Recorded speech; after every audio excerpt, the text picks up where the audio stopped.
Ahí está. La entrevista es parte del ciclo de videoconferencia. Profesores, soy la profesora Claudia Flores Estrada. A nombre de la Academia Institucional de Matemáticas les doy la bienvenida a este ciclo de videoconferencias.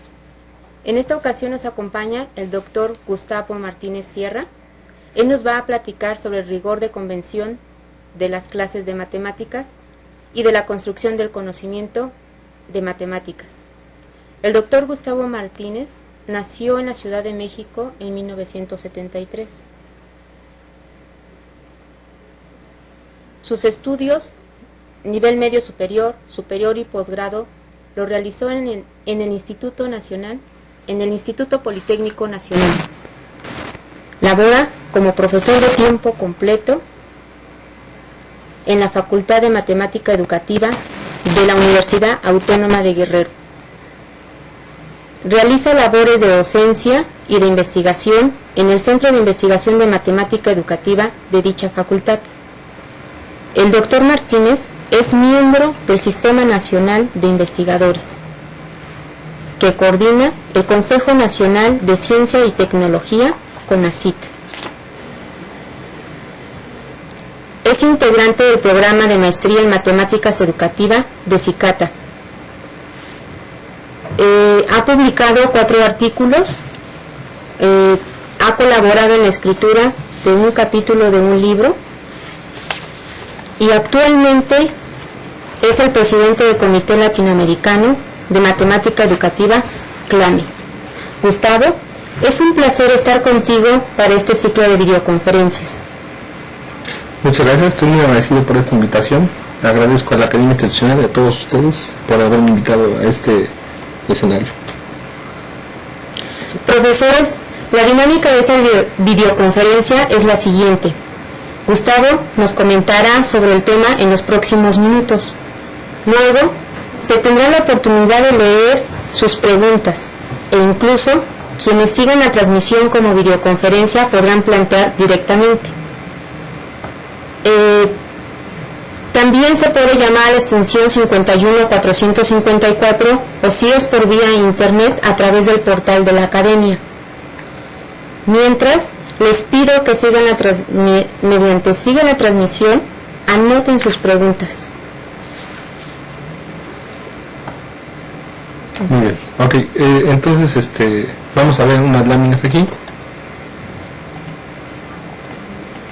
Bueno, como ya me presentaba la compañera Claudia, yo vengo de la Universidad Autónoma de Guerrero.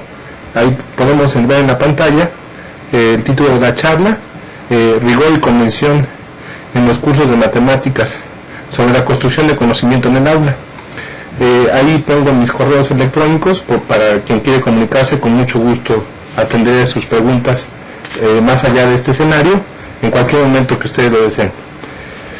Muy bien, a mí siempre me gusta empezar alguna plática, sobre todo de matemática educativa. En este caso, el comité organizador nos invita a repensar las matemáticas en la escuela de bachillerato. En particular, ahí pongo 3 líneas que representan las 3 tareas básicas que considero en esta profesión nueva, que es la de ser un matemático educativo. Me gusta comenzar con estas porque reflejan bastante el tipo de objetivos que uno hace cuando trabaja, ¿no? En primera instancia, queremos afectar de manera benéfica el sistema educativo a través de la investigación científica. Hay muchas maneras en donde uno puede o quiere afectar de manera benéfica al sistema educativo. En particular, nosotros queremos a través de la investigación científica. Otro aspecto importante que debe hacer un matemático educativo es cultivar la matemática educativa en tanto disciplina científica. Es decir, queremos apoyar al desarrollo científico de la matemática educativa en tanto metodologías, marcos teóricos y cosas por el estilo que definen las ciencias. Y otra de importancia fundamental es la idea de que queremos reproducir la matemática educativa como profesión. Es decir, queremos que haya más matemáticos educativos a lo largo y ancho del país, del mundo, etcétera, ¿no? Entonces, esos son los 3 objetivos básicos que yo veo. Yo quisiera también comentar mis investigaciones en donde se enmarcan. Fundamentalmente, yo me adhiero, mis investigaciones se adhieren a la problemática general de una perspectiva que se conoce como socioepistemología. Es una escuela latinoamericana del pensamiento, una escuela mexicana del pensamiento en matemática educativa. A mi manera de entender, la pregunta general de esta perspectiva es cómo lograr que las personas sean capaces de poner en funcionamiento los conocimientos matemáticos ante situaciones problemáticas que lo requieren. Entonces, esta pregunta parte de un supuesto negativo, quiere decir que tenemos muchas evidencias que el conocimiento matemático, tal y como es puesto en la escuela o como es enseñado, produce conocimiento matemático no funcional, es decir, que la gente no puede aplicarlo a situaciones problemáticas. Entonces, esta es la problemática general a la que me adhiero, que va a tener sentido con todas las demás cosas que vayamos viendo durante la charla. Bien, hablas desde un enfoque socioepistemológico. ¿En qué se distingue de otros y por qué es mejor que otros en la investigación de los fenómenos de la matemática educativa? Muy bien. Bueno, la pregunta que haces es muy interesante. En particular, yo no sostendría que sea una mejor aproximación. Yo sostendría que es una de varias aproximaciones a la didáctica de las matemáticas o a la matemática educativa que busca entender los fenómenos didácticos. En particular me adhiero a esta perspectiva porque su enfoque es de carácter sistémico, que quiere decir que toma muchas componentes para explicar el hecho educativo. En particular, típicamente hablamos de lo sistémico, atribuyendo que la construcción del conocimiento o el entendimiento humano puede ser entendido a través de 4 componentes, 4 dimensiones, 4 niveles explicativos. Se habla de la componente cognitiva. Lo que se entiende ahí es que nos estamos preocupados de los procesos, mecanismos mentales en que la gente tiene que hacer para entender contenidos matemáticos o resolver problemas matemáticos. Se habla de la componente epistemológica para hacer referencia en la naturaleza del conocimiento matemático. Se habla de la componente didáctica cuando queremos dar cuenta de los procesos de difusión y transmisión de conocimiento vía la escuela, y se habla de la componente social cuando estamos interesados en el ambiente sociocultural, las herramientas culturales que condicionan o determinan la construcción de conocimiento.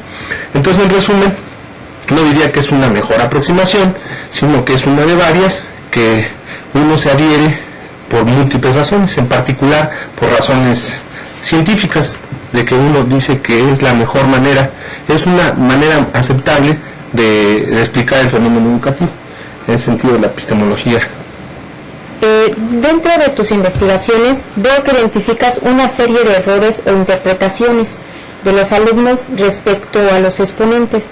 ¿Por qué tienen estas interpretaciones o estos errores los alumnos? Ok, en la lámina hemos puesto aquí unas respuestas de los estudiantes que tienen que ver con los exponentes. Muchas de las investigaciones que nosotros hemos estado haciendo en esta línea de investigación ha tenido que ver con los exponentes. Es la parte fundamental donde tenemos la mayor parte de las evidencias. Entonces es posible, seguramente todos nosotros hemos visto este tipo de respuestas de los estudiantes. Le pongo aquí respuestas de estudiantes para hacer referencia a que no necesariamente son estudiantes de secundaria o primaria o bachillerato o universidad, sino más bien es posible encontrar estas respuestas a todos los niveles escolares. Como es natural, conforme avanza las personas dentro del sistema educativo, este tipo de respuestas que podemos llamar erróneas, como comentabas, pero que nosotros vamos a tratar de defender en los próximos minutos, de que más bien son interpretaciones o concepciones de la gente, de las personas. Entonces responden cosas como 2 a la 0, 0, 2 a la 0, 2, 2 a la menos 3 como menos 2 por menos 2 por menos 2, o 2 a la menos 3 como 0.002. Este tipo de respuestas resulta que nos llamaron la atención por lo reiterativas que son. Aparecen muchas veces en muchos niveles escolares.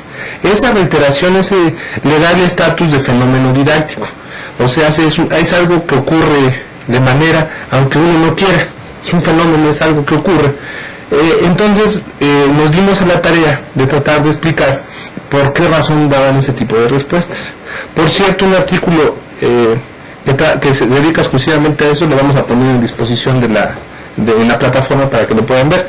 Muy bien, nosotros hemos elaborado algunas explicaciones. En particular quisiéramos rescatar que los motivos de estas interpretaciones de los estudiantes son motivos de coherencia, son motivos de no por falta de conocimiento, sino es precisamente por presencia de conocimientos. Hay una cierta coherencia. En particular hay tres elementos, tres significados que entran en juego, que son solidarios para que estas respuestas ocurran. O sea, por eso, esto es como explicación de esos fenómenos. El primer componente, el primer significado, es el significado del exponente como multiplicación reiterada, que eso es, digamos así, todos aprendemos exponentes. La primera vez que vemos exponentes, eso para nosotros significa. En segunda instancia, está el cero como representante de la nada.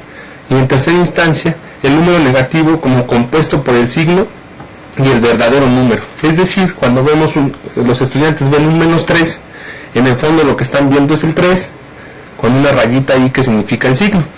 Entonces, estos tres significados, que son significados construidos escolarmente, o sea, no son construidos de manera azarosa, sino son fomentados por la escuela. Resulta que esos tres significados que me los enseñaron, por ejemplo, en primaria, el cero representa nada, a mí me decían eso en primaria, o el negativo, bueno, eso no lo dicen explícitamente, pero cuando utilizamos los negativos, lo que se está fomentando en la escuela es que lo veamos como números partidos. De hecho, se llaman números con signo en secundaria. Bueno, ese tipo de prácticas escolares hacen que estas concepciones o principios pongan interacción. ¿Cómo funcionan estos tres significados en los exponentes? Funcionan de la siguiente manera. Bueno, en primera instancia, antes de esa parte, hay un primer tipo de respuestas de los estudiantes que está basada en las operaciones elementales. Por ejemplo, como vemos en la mica, es posible que los estudiantes contesten que 2 a la 0 es 0, debido a que 2 por 0 es 0, o que 2 a la 1 es 2, ya que 2 por 1 es 2, o 2 al cubo es 6, porque 2 por 3 por 3 es 6. Este tipo de respuestas, llamamos de primer tipo operaciones elementales, quiere decir que utilizan las operaciones elementales, suma, resta, multiplicación, división. En este caso es la multiplicación. Digamos que el estudiante no le puede dar significado a 2 al cubo más que con las operaciones elementales, que son las que se han enseñado desde el principio. De hecho, cualquiera que por primera vez ha enseñado exponentes a los estudiantes puede ver lo problemático que es esto. Quizá no es muy resistente, pero digamos es problemático. También se ve la raíz cuadrada o la raíz cúbica. Por ejemplo, cuando uno enseña raíz cuadrada o raíz cúbica, los estudiantes a veces tienden a sacar la mitad o la tercera parte. Y también aparecen distintos niveles escolares. De hecho, cuando uno se distrae y le ponen uno a calcular raíz cuadrada, es muy probable que saque la mitad si uno está muy distraído, ¿no? ¿En qué nivel se encuentra más este tipo que tú estás platicando? Ese tipo de respuestas, por ejemplo, estas de operaciones elementales, es sobre todo en nivel primaria o secundaria, ¿no? Fundamentalmente. Entonces, estos son de primer tipo porque están arraigadas con las operaciones elementales. Pero tenemos un conjunto de respuestas más sofisticadas, como podemos ver en la imagen. Hay un segundo tipo de interpretaciones de los estudiantes. En la imagen podemos ver que el significado de la multiplicación reiterada, cómo interacciona el significado de multiplicación reiterada y el cero como nada. Ahí vemos gráficamente en la pantalla, 2 a la n representa un conjunto de multiplicaciones. En la imagen podemos observar que 2 a la n es 2 por 2 por 2 por 2, etc. Entonces surge la pregunta, ¿cuánto es 2 a la 0? Hay un nivel más sofisticado de respuestas que debajo del recuadro de multiplicación. De hecho, el argumento que ahí aparece en blanco es más o menos lo que dicen los estudiantes. Lo que dice abajo en blanco, ya que el 2 no se multiplica ni una vez, es el tipo de argumentos que dan los estudiantes. Por ejemplo, dicen 2 a la 0 es 0, ya que el 2 no se multiplica ninguna vez. ¿Qué están entendiendo ellos? Pues como que no aparece ningún 2 en ningún momento. Aquí podemos ver la flechita del mouse, que si uno es el significado 2 por 2 por 2, ¿qué significa que esto ocurra 0 veces? Significa que nunca hay nada. Entonces los estudiantes dicen 0. Por eso digo que es más sofisticado este argumento que los otros, porque puede interaccionar distintos significados. En este caso, acá abajo, también es posible que los estudiantes con el mismo argumento, noten ustedes que es idéntico, pueden decir que 2 a la 0 es 2. ¿Por qué? Porque de igual manera no existe ningún producto. En este caso el producto se entiende como que no hay cruces. Entonces el único que aparece es 2. Hay que notar que en estas respuestas de los estudiantes no hay una que diga que 2 a la 0 es 1, como en matemáticas se entiende. Entonces, en resumen, bueno, esta me la voy a brincar. En resumen, sí, mejor si comento esta. El 0 como representante de la nada, resulta que fue interesante para nosotros en nuestras investigaciones haber encontrado una interpretación con los exponentes que sí interacciona el 0 como nada y que sí funcionaba correctamente. Se debe a un matemático del siglo XIV que se llamó Choquet. En matemática educativa estamos muy interesados en la historia de cómo se inventó la humanidad los contenidos matemáticos, debido a que ¿quién construyó por primera vez la idea de exponente? Pues fuimos nosotros, los seres humanos, y históricamente en algún momento se dio. Es importante ver bajo qué maneras, todo a la luz de la pregunta de construcción del conocimiento matemático. Entonces encontramos que Choquet escribía que 2 al cuadrado lo definía como 2x cuadrada. Eso quería dar a entender que este 2 que está aquí significa que había 2x multiplicadas. Si le poníamos 2 1 significa que nada más hay una x. Y si le ponemos 2 a la 0, aparecían 0x.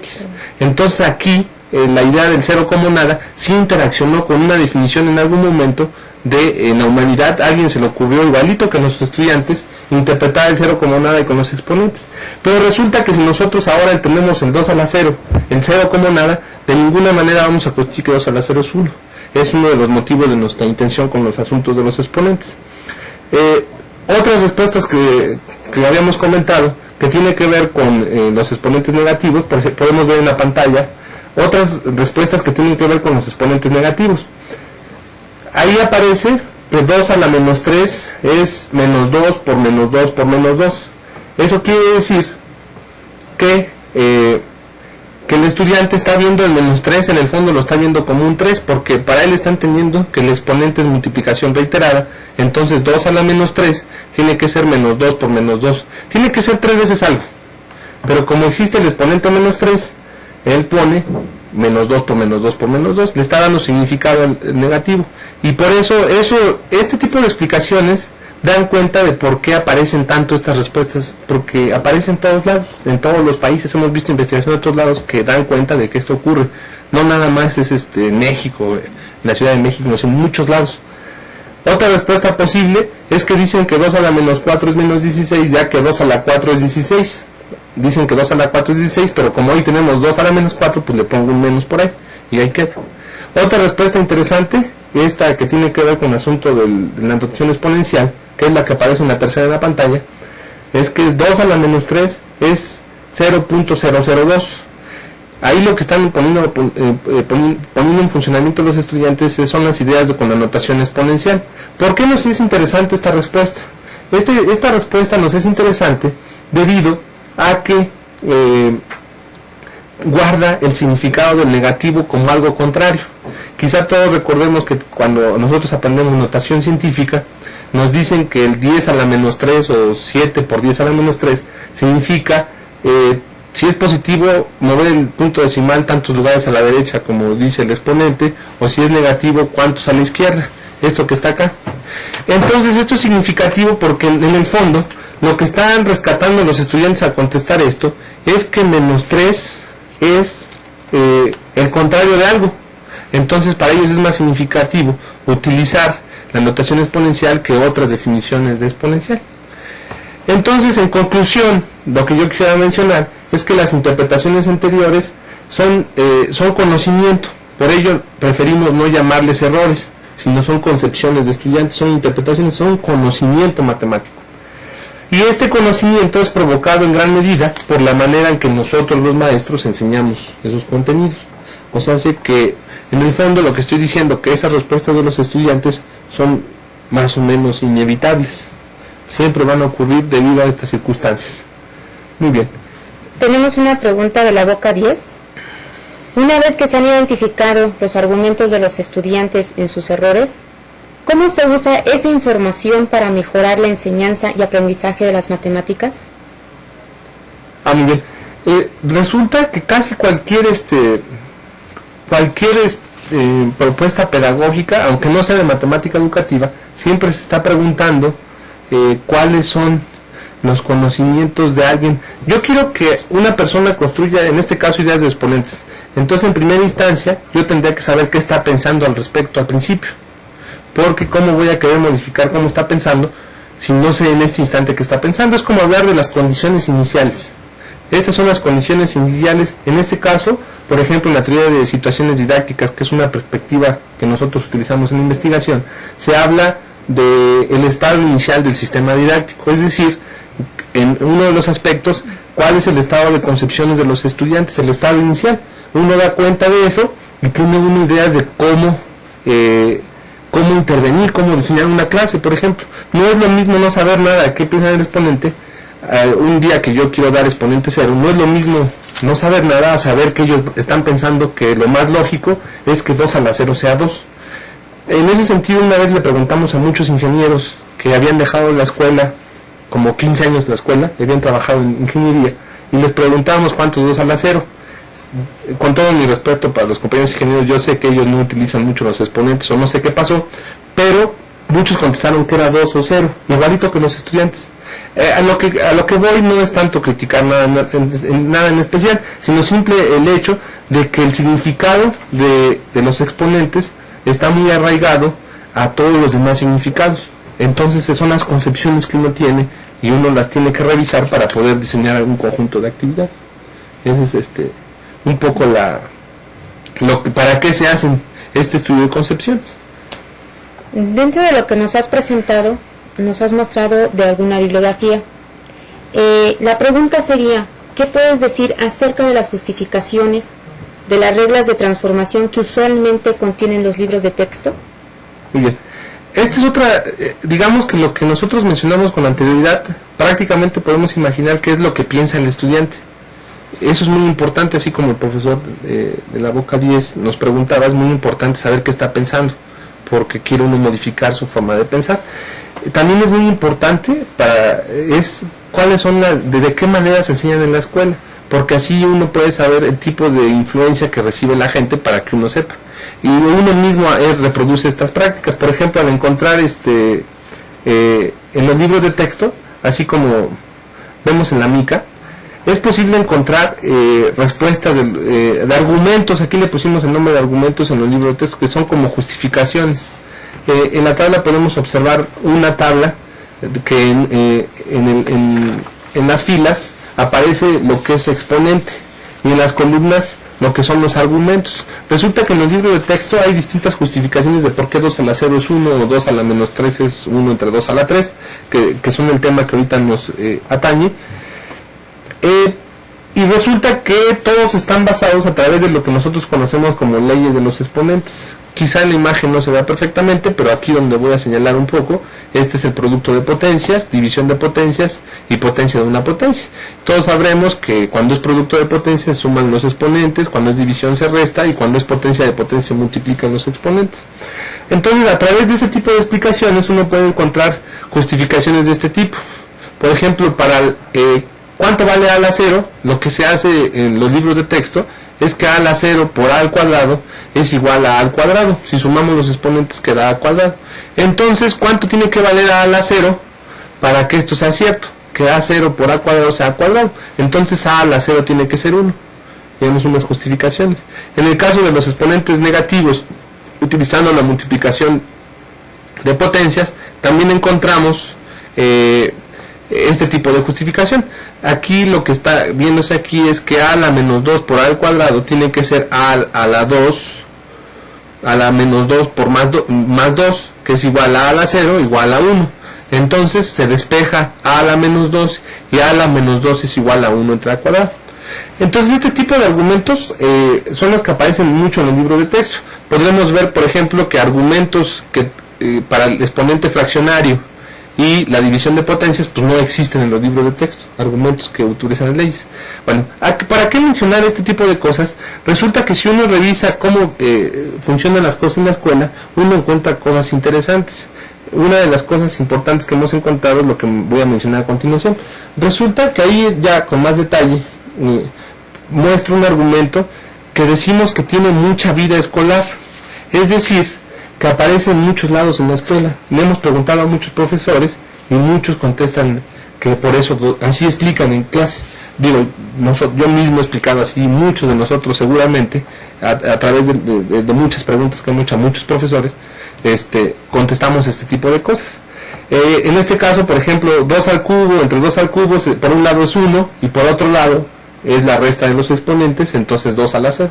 Entonces tiene mucha vida escolar, este tipo de explicaciones. Hay otra que tiene también vida escolar, pero un poquito menos. O sea, igual aparece mucho en la escuela, pero aparece menos que el exponente 0, que es igual, es con la división de potencias, pero poniendo una potencia abajo más grande que arriba. En este caso, 2 al cubo entre 2 a la 6, por un lado es 1/8, haciendo algún argumento, algún desarrollo, y 2 al cubo entre 2 a la 6, restando exponentes, queda 2 a la menos 3. Entonces 2 a la menos 3 es igual a 1/8, que es 1 entre 2 a la 3. Ese tipo de argumentos viven en la escuela. Estos son los que viven realmente en la escuela, a pesar de que en la tabla lo que nosotros mostrábamos era lo que decían los libros de texto. Ese tipo de cosas son muy interesantes para fijarnos a qué tipo de cosas estamos sometiendo a los estudiantes. En la siguiente lámina muestro un argumento que no tiene vida escolar, a pesar que aparece en muchos de los libros de texto. Aparece que en este caso tenemos a la 1 medio por a la 1 medio es igual a la 1. Estoy sumando los exponentes, 1 medio, 1 medio. Entonces, como es lo mismo a la 1 medio por 1 medio, queda a la 1 medio al cuadrado igual a. Entonces a la 1 medio tiene que ser raíz de a. Este argumento no aparece en la escuela.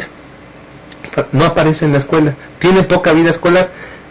La otra vez estábamos diciendo, aunque nuestro interés nunca ha sido estadística, la otra vez hicimos cuentas, y yo creo que le hemos preguntado a unos 120 maestros de matemáticas en todos lados, en todo el país, le hemos preguntado, y solamente uno dio este argumento, lo cual muestra esta idea de la vida escolar, a pesar que está en los libros de texto. Y resulta que si nosotros repasamos así como está aquí el argumento, aquí es donde vamos a tener un primer contacto con la naturaleza de lo que son estos exponentes, lo que vamos a decir que son convenciones matemáticas. ¿A qué nos referimos como convenciones matemáticas? Aquí en la flechita que estoy mostrando aquí, a la 1 medio no sabemos qué es.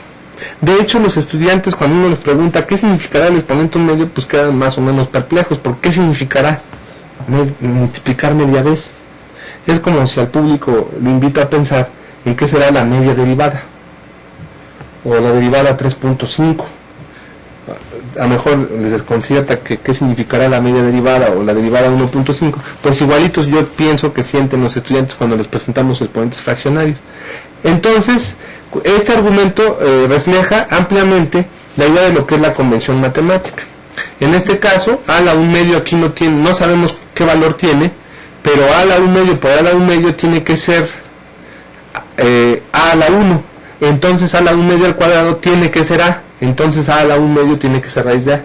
Esta es la idea de la convención matemática, y es donde nos acercamos a la componente epistemológica del contenido matemático, o sea, es su naturaleza. Entonces es un primer acercamiento. Por eso fue importante revisar los libros de texto. Bien, en un momento estabas comentando sobre el mecanismo de la convención matemática. ¿Podrías explicar e ilustrar en qué consiste? Muy bien, sí, claro, muchas gracias. Resulta que esta idea de la convención matemática, como yo mencionaba al principio, en esta generalidad de las investigaciones, lo que estamos interesados es en la construcción del conocimiento matemático, cómo se da, cómo ocurre el conocimiento matemático, cómo se genera. Entonces, resulta que, bueno, la investigación de muchos años ha mostrado que hay muchas maneras de construir conocimiento, muchas. Algunos de nuestros compañeros están haciendo énfasis en la modelación, de que la modelación de fenómenos naturales genera conocimiento matemático, otros hacen referencia a que la variación, otros hacen referencia a que la tensión entre lo discreto y lo continuo, etcétera, distintas maneras, o la noción de acumulación, o hay distintas cosas que hemos ido construyendo que para dar cuenta de esta idea de construcción de conocimiento. En particular, mis investigaciones han ido apuntando hacia la idea de que hay una forma particular de construir conocimiento, y le hemos llamado convención matemática. En el siguiente ejemplo, que es un ejemplo que tomé de la historia de las matemáticas, que tiene que ver con los exponentes. ¿Por qué me gusta este ejemplo? Porque es un ejemplo que utiliza distintos sistemas de representación. Es un ejemplo de hace buenos años, tiene sus buenos 500 años. Wallis fue alumno de Newton, o sea que en la misma época que se inventaba esto, se estaba inventando la ley de la gravitación, o sea que es algo bastante antiguo, pero yo creo que tiene mucho que ver con la hora, y explica, a mi manera de ver, explica muy bien la idea de la convención matemática. Entonces este ejemplo es lo que voy a poner, que se llama el índice de las Wallis, el índice de las curvas de Wallis. Como podemos ver en la pantalla, uno de los conceptos básicos de esta idea de Wallis, del índice, resulta que cuando teníamos aquí una fórmula como y(x²), el exponente que está aquí 2 se conoce como el índice, lo que nosotros llamaremos hoy exponente es lo que se llama índice. Resulta que los matemáticos de la época de Wallis, estamos hablando del siglo XVI, de 1500 a 1600, ellos sabían que cierto tipo de curvas tienen una razón característica, o sea, una razón que las caracterizaba a estas curvas. En este caso particular, noten ustedes que ahí hay 4 dibujos. Este es y igual a x². Noten que hemos tomado distintos puntos sobre la gráfica. Una tiene aproximadamente la coordenada 1, 1, la otra como 1.2, 1.8, el tercer punto como 1.5, 2.2, etc. Son distintos puntos alrededor de la curva. Resulta que tienen una propiedad curiosa estas curvas. Resulta que la proporción entre la parte azul, que es la que está debajo de la curva, esta parte azul, guarda una proporción de 1 a 3 con todo este rectángulo compuesto por lo verde y lo azul. Entonces decimos que esta parte es una tercera parte de todo esto, aquí como lo puse en el dibujo. Resulta que no importa en qué punto tomemos esto siempre ocurre. Esto es lo que le llamaron razón característica. Razón porque es un cociente y característica porque como que caracteriza la curva. Es su razón que lo caracteriza. Bueno, en el caso de x², la razón característica es 1/3. ¿Cómo llegaron a conocer esto? Pues a través de muchos métodos de calcular áreas que ellos tenían.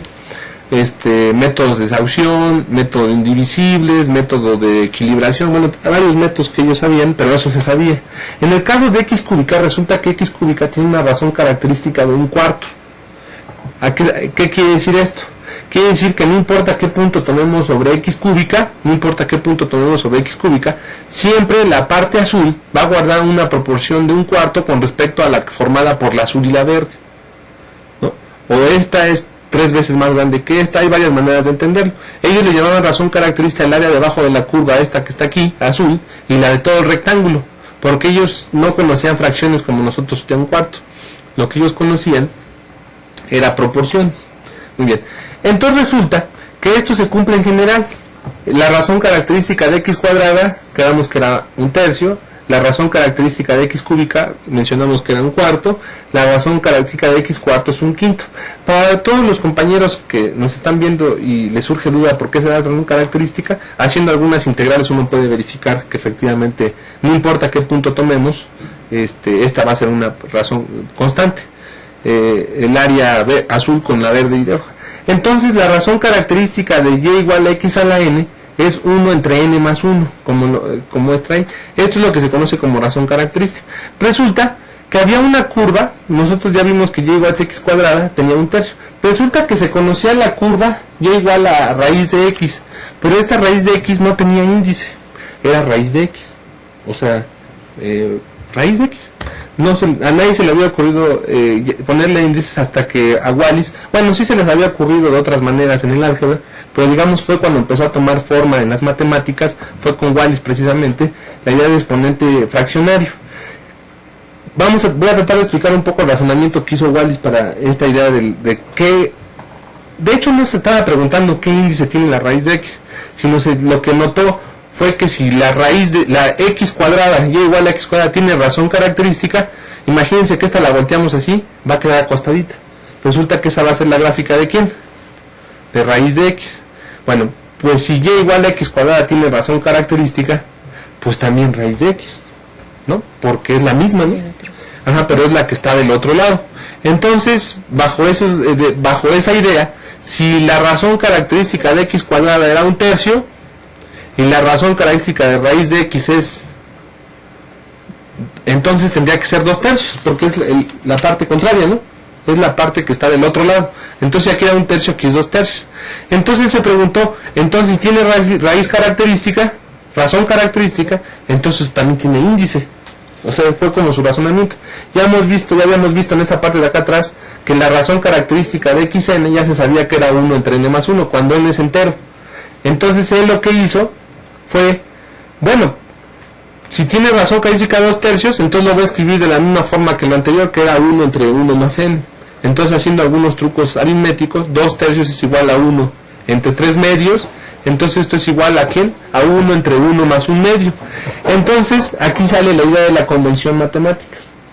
Este es mi n, ¿no? El n que habíamos dicho de la razón característica. Entonces raíz de x debe tener índice 1 medio. Esta idea yo creo refleja la idea de la convención matemática. No es ¿por qué raíz de x tiene índice de 1 medio? Solo si queremos que el total sea coherente. Entonces, en ese sentido, que la coherencia del total requiera que raíz de x sea 1 medio, es lo que le llamamos la idea de la convención matemática. Esa es así, y de hecho encontramos en distintos lugares, en otros contextos, hemos encontrado cómo se formulan las leyes de transformación para los exponentes, y hemos visto que todas pueden ser explicadas con esta idea de la convención matemática.